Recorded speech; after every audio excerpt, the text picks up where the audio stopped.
Please do subscribe to Prajabheri News Channel.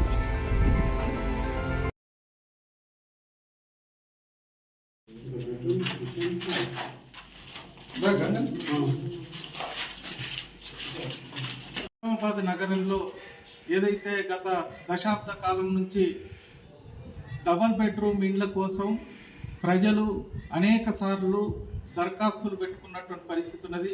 నగరంలోనే 30,000కు పైగా దరఖాస్తులు పెట్టుకున్నటువంటి అర్హులైనటువంటి పేదలు ఈరోజు డబల్ బెడ్రూమ్ ఇండ్ల కోసం ఎదురు చూస్తూ ఉన్నారు. నగరంలో నాగారం ప్రాంతంలో కానీ, కలెక్టరేట్ పక్కన దుబ్బా ప్రాంతంలో కానీ ఏదైతే 600కు పైగా పూర్తి చేసినటువంటి డబల్ బెడ్రూమ్ ఇండ్లు ఈరోజు పేదలకు ఇవ్వకపోవడంతో నిర్మించినటువంటి ఇళ్లల్లో అరాచక కార్యక్రమాలు జరుగుతూ ఉన్నాయి. అసాంఘిక కార్యక్రమాలకి అడ్డాలుగా మారినటువంటి పరిస్థితి ఉన్నది.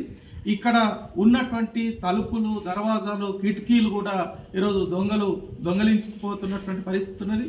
పేదలకు ఇవ్వాల్సినటువంటి డబుల్ బెడ్రూమ్ ఇండ్లు ఇవ్వకపోవడంతో ఈరోజు నిరుపయోగంగా మారి అసాంఘిక కార్యక్రమాలకి అడ్డాలుగా మార్చినటువంటి పరిస్థితి ఉన్నది.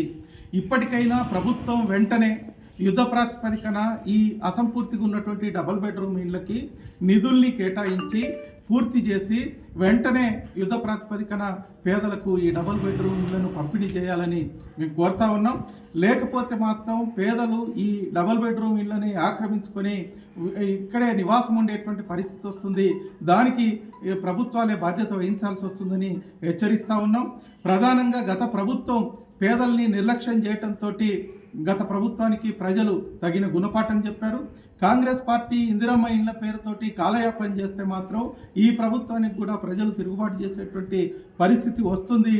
గత 4-5 సంవత్సరాలుగా పూర్తయినటువంటి ఇండ్లను కూడా ఇవ్వకుండా నిర్లక్ష్యం చేసినటువంటి అధికారులని ప్రభుత్వం వెంటనే చర్యలు తీసుకోవాలా. ఇక్కడ జరిగినటువంటి ఏదైతే ఈ అసంపూర్తి ఇండ్లని పూర్తి చేయాలా, అట్లాగే ఈ నిర్మాణంలో లోపాలని సరిదిద్దాలనేటువంటిది మేము సిపిఎం పార్టీగా డిమాండ్ చేస్తూ ఉన్నాం.